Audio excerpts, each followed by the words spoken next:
ในเมื่อเพื่อนหลังนั้นเป็นเพื่อนมูลเพื่อนมั่งของเอื้อยกับอ้ายเนาะคอยเนี่ยเป็นผัวน้องตุ๊กจะเป็นน้ำน้องเคยแล้วบ่อยากอยู่หันคอยอยากพาลูกพาเมียคอยเนี่ยออกไปสร้างครอบครัวน้องคอยเองไปปุ๊บก็ต้องอยู่ด้วยความพึงพอใจคอยมาอยู่แบบนั้นอันนี้ก็เป็นสิทธิ์ของเราอีกพี่น้องเนาะเป็นสิทธิ์ของเราส่วนในใบตะดินในชื่อในเฮือนนั่นน่ะสิมีชื่อน้องตุ๊กน้องไล่น้องแต่กระบูฮู้สิมีบ่มีเขากระบูฮู้เนาะแต่ถ้ามีก็บ่มีไผเฮ็ดหยังได้ก็ถือว่าเฮือนหลังนั้นเป็นกลางเป็นอยู่หันถ้าผู้ใดตกทุกข์ได้ยากมาไม่มีครัวยังสร้างบ่ขึ้นยังเฮ็ดเฮ็ดงานบ่นั่นก็มาอยู่มาเซาหันได้พี่น้องเอ้ยเนาะอันนี้ตามหลักที่ถูกต้อง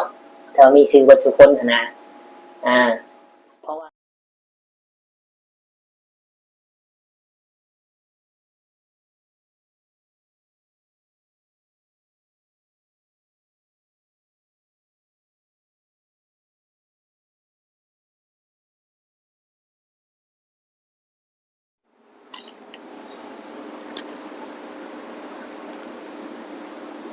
การทักทายสบายดีและสวัสดี FC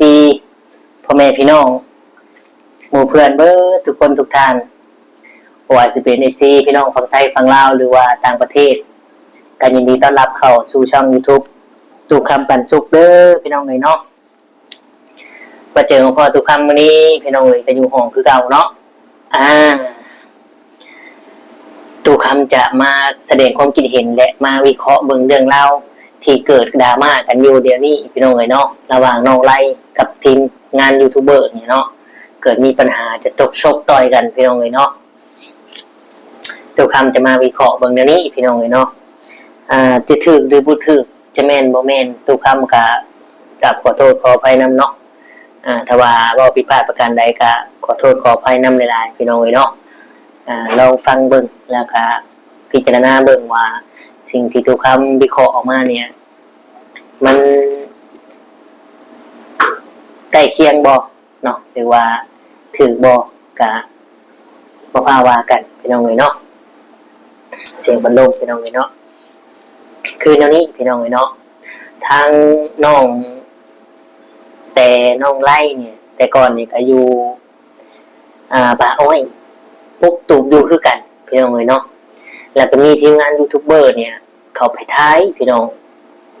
เขาไปท้ายแหละบัดนี้แหละมันได้เกิดการช่วยเหลือเนาะซื้อที่ดินให้และมีการช่วยเหลือปุ๊บเพื่อนให้พ่อตอนนั้นมีน้องไล่น้องแต่น้องตุ๊กแล้วก็น้องของน้องแต่อีก2 คนมาคือผู้หนึ่งเลยเนาะพี่น้องที่ทุกคำจำได้นะและอยู่น้ำกันมาจนฮอด2-3 ปีจน YouTube ก็ไม่ได้เข้าไปใกล้เนาะไม่ได้เข้าไปใกล้เลยพี่น้องเลยเนาะไม่ได้เข้าไปใกล้ไม่ได้เข้าไปยุ่งวุ่นวายเลยจนได้ยินข่าวว่าน้องแต่เนี่ยปะหรือว่านี่ไปมีสู้ไปมีแฟนใหม่นี่จากน้องไล่นะพี่น้องเลยเนาะนี่จากน้องไล่แต่น้องไล่ก็ยังอยู่กับน้องของน้องแต่แหละอยู่กับน้องตุ๊กน้องของน้องแต่เป็นอ้ายที่ดีปกติหาเช้ากินค่ำหาอันมาเลี้ยงจนเจอครอบครัวกับน้องแหละจนกระทั่งน้องไล่เนี่ยได้เมียใหม่บ้านนี้พี่น้องน้องไล่ได้เมียใหม่น้องตุ๊กก็มีผัวบ้านนี้ตามรักเลยตั้งแต่ต้นตั้งแต่น้องแต่กับน้องไล่อยู่ร่วมกันเนี่ยกรรมสิทธิ์ที่ว่าเพิ่นมอบเส้นให้เนี่ยสมมุติเป็นชื่อน้องไล่นี่เนาะเป็นชื่อน้องไล่ก็ถือว่าเป็นเพื่อนมูลนั่นแหละเพื่อนหลังนั้นนะเนาะเป็นเพื่อนมูลถ้าว่าน้องนุ่งเอาลูกเอาผัวไปก็อยากอยู่ก็อยู่สามารถหาเงินหาสร้างหาเงินหาคำได้เนาะแต่วันนี้หลังจากที่น้องไล่ก็เอา เมียใหม่เมียมาอยู่แล้วหันมาอยู่บ้านหลังนั้นน้องตุ๊กก็เอาผัวใหม่แล้วมาอยู่หันแล้วบ้านนี้มันมีการแบบนี้น้องตุ๊กหรือว่ากับผัวเนี่ยไปปุ๊บกระต๊อบอยู่พี่น้องไปปุ๊บกระต๊อบอยู่แหละมียูทูบเบอร์ไปถ่ายเนาะมียูทูบเบอร์ไปถ่ายแหละทำให้ผู้ใหญ่ที่ช่วยเรือได้เห็นเฮ้ยนี่มันน้องตุ๊กนี่เขาคือซอยเรือไปแล้วซื้อที่ให้ผู้เพื่อนให้แล้วเป็นยังคือมาปุ๊กตูบอยู่จึงประสาน YouTube สายบุญเนี่ยผู้ที่เคยเป็นสะพานบุญให้เข้าไปลองเบิ่งไปเบิ่งรู้มันเป็นอะไรเรื่องราวเนาะพี่น้องพอเข้าไปกับบ่ฮู้ว่าเขามาไกลเกลี่ยแบบใดไกลเกลี่ยที่ดินแบบใดจึงมีคลิปที่จะตีกันเกิดขึ้นหันเนาะพี่น้อง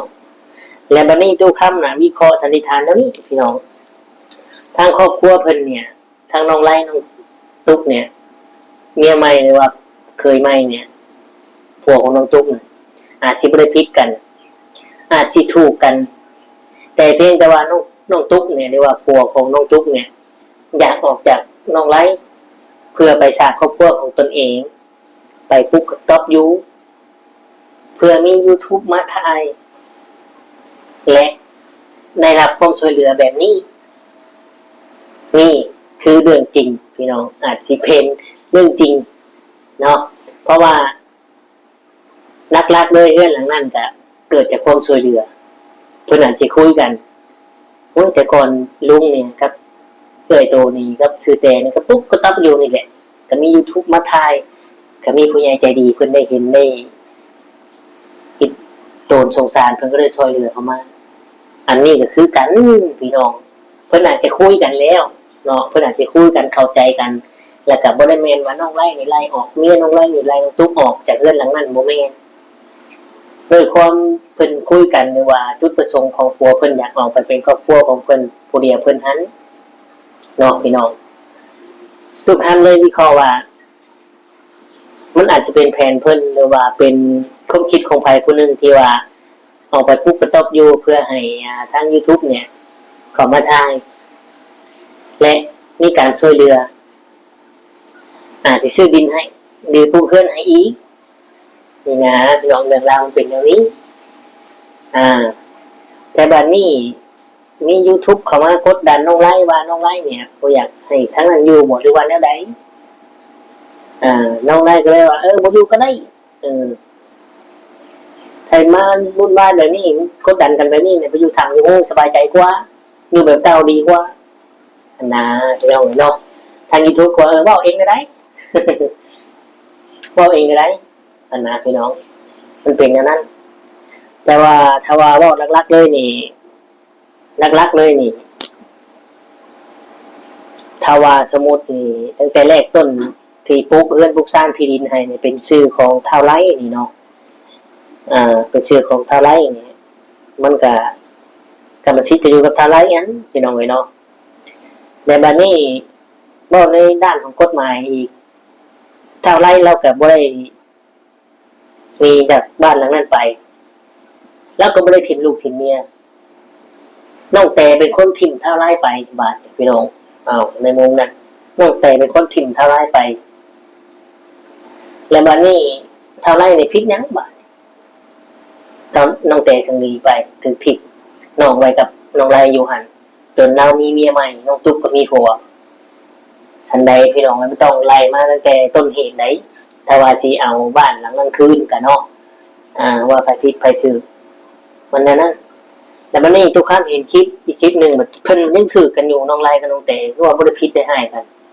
ด้วยความพึงพอใจของทั้งสองกรรมสองฝ่ายอยู่ร่วมกันบ่ได้ข่อยสิเป็นคนไปเองน้องแต่ไปเจ้าก็อยู่กับน้องข่อยเจ้าอยากเมียใหม่มาอยู่ก็แล้วแต่เจ้าอย่างประมาณนี้บ่พี่น้องเอ้ยเนาะสิ่งที่ทุกคำวิเคราะห์ออกมาเนี่ยลักๆเลยเรื่องจริงเลยเนี่ยอาจจะเป็นแบบนี้มากกว่าเป็นแผนของพวกเพิ่นอยากได้เพื่อนอีกอยากให้ YouTube เข้ามาซอยมาถ่ายแหละซอยเหลือคือแรกๆต้นนั้นเพราะว่าเพิ่นเคยได้แบบนี้แหละพี่น้อง น้องตุ๊กน้องแต่น้องไล่เนี่ยแต่ก่อนก็อยู่แบบนั้นทุกกระต๊อบอยู่แบบที่เกิดเรื่องกันนี้เลยก็จนมี YouTube เข้ามาแล้วก็ได้แบบนี้แต่เพิ่นเลยให้น้องตุ๊กเนี่ยไปคุกตูบอยู่เฮ็ดตูบให้อยู่เพื่อหยังเพื่อให้ YouTube เนี่ยเขามาถ่ายและได้รับความช่วยเหลือและผู้เพื่อนผู้สร้างให้จะได้มีบ้านอีกหลังนึงพี่น้องเลยนี่คือตัวคำวิเคราะห์ได้ความคิดนี่อาจจะเป็นความคิดของทั้งน้องตุ๊กเองหรือว่าทั้งน้องไล่เองหรือทั้งของเด็กๆเองกับบูอาจจะมีผู้อยู่เบื้องหลังหรือ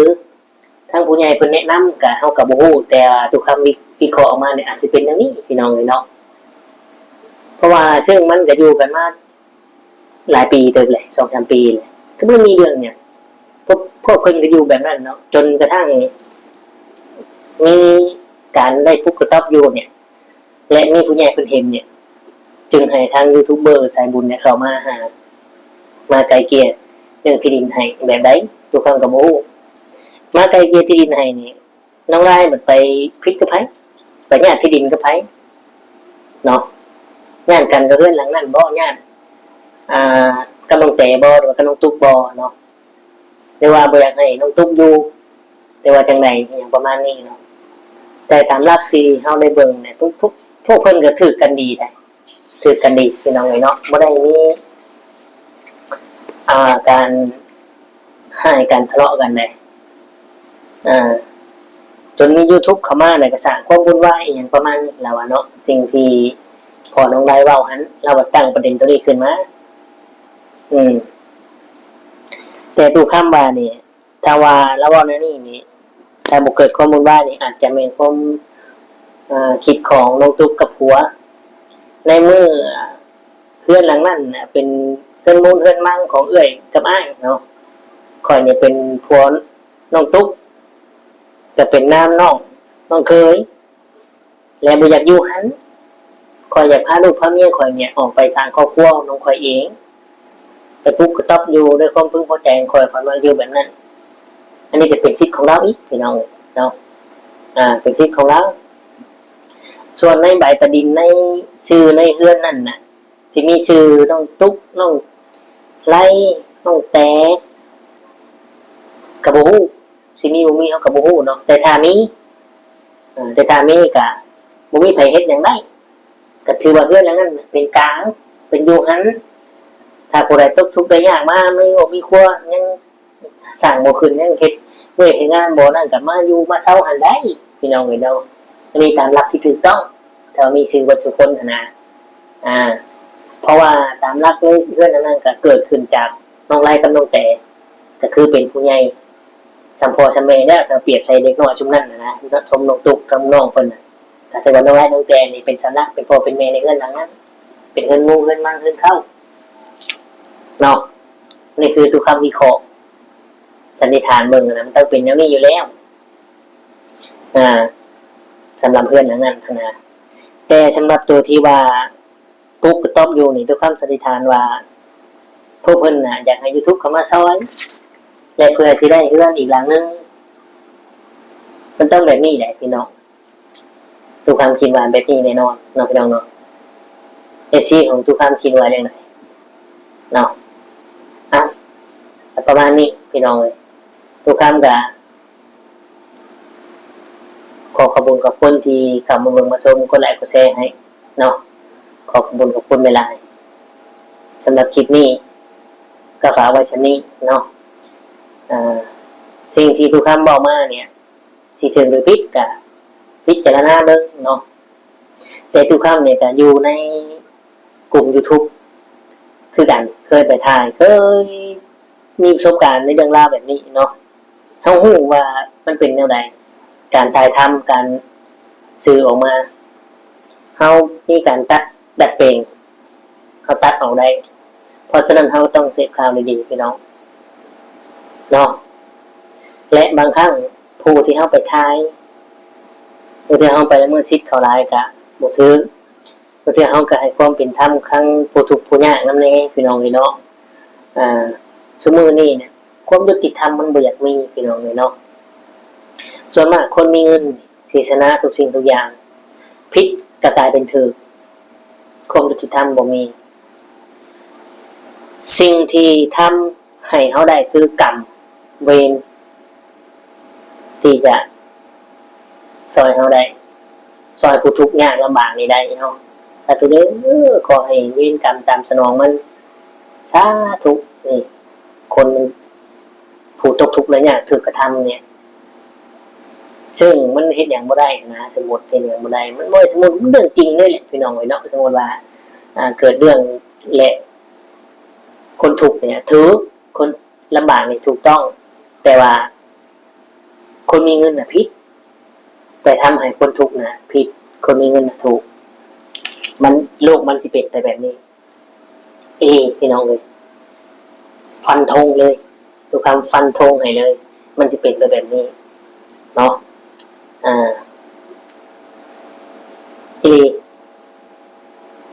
เราเชื่อทุกคำกันลองสังเกตดูในสังคมทุกมื้อนี้เนาะบ่อยากว่าหลายพี่น้องเลยเนาะจังได๋สิว่าทุกคำมันนั่นนี่มีแต่ว่าขอขอบคุณทุกคนหลายๆที่เข้ามาเบิ่งมาชมก็ได้กดแชร์ให้ขอขอบคุณทุกคนหลายๆเนาะสำหรับคลิปนี้ทุกคำก็สิได้ขอตัวอำลาพระจากพ่อแม่พี่น้องไปก็คือสิได้กล่าวคำว่าสบายดีและสวัสดีครับ